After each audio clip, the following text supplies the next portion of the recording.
Top quality और consistent performance के लिए सिर्फ सिल्वर पंप नाम याद रखना।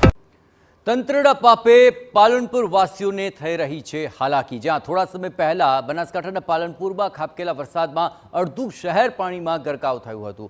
સૌથી ખરાબ સ્થિતિ પાલનપુર અમદાવાદ હાઈવે પર આવેલી સોસાયટીઓની થઈ અને આ સ્થિતિ સર્જાવા પાછળનું મુખ્ય કારણ હતું તંત્ર દ્વારા ગટરોની યોગ્ય સાફ સફાઈ કરવામાં નહોતી આવી। જ્યાં પાણી નિકાલ માટેની વ્યવસ્થા છે છતાં ગટર અને નાળાની યોગ્ય સફાઈના અભાવે સ્થાનિકોને હાલાકી ભોગવવી પડી રહી છે।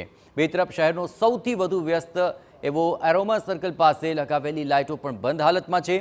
ત્યારે સ્થાનિકો દ્વારા આ બાબતને લઈને રજૂઆત કરવામાં આવી। તાત્કાલિક ધોરણે સમસ્યાનું નિરાકરણ લાવવા માંગ કરાઈ છે।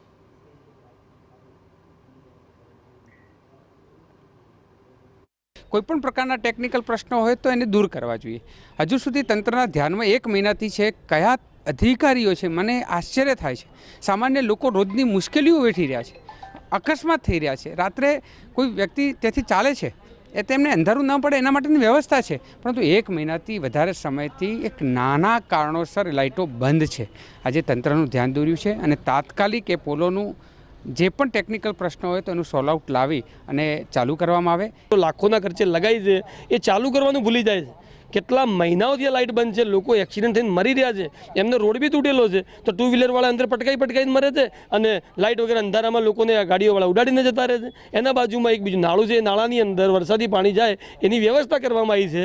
તો આજે એ નાળાની અંદર એટલી માટી ભરેલી છે કે બેચરપુરા અને આજુબાજુની સોસાયટીઓ બધી ડૂબમાં ગઈ, લોકોના ઘરમાં પાણી આવી ગયા। તો તાત્કાલિક ધોરણે આ નાળાની સફાઈ થાય। રાજ્ય માર્ગ મકાન વિભાગે ડ્રેનેજ સિસ્ટમ તો બનાવી પરંતુ એ વાત ભૂલી ગયા કે એની સફાઈ પણ કરવી પડે।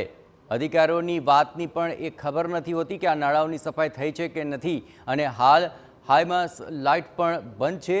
અહીં એમાં પણ માર્ગ અને મકાન વિભાગને ખબર તો નથી જ રહી। ત્યારે નાગરિકોની મળેલી રજૂઆતોને લઈને માર્ગ અને મકાન વિભાગના અધિકારીઓ કહી રહ્યા છે કે તાત્કાલિક સ્થળ વિઝિટ કરી કામ શરૂ કરવામાં આવશે।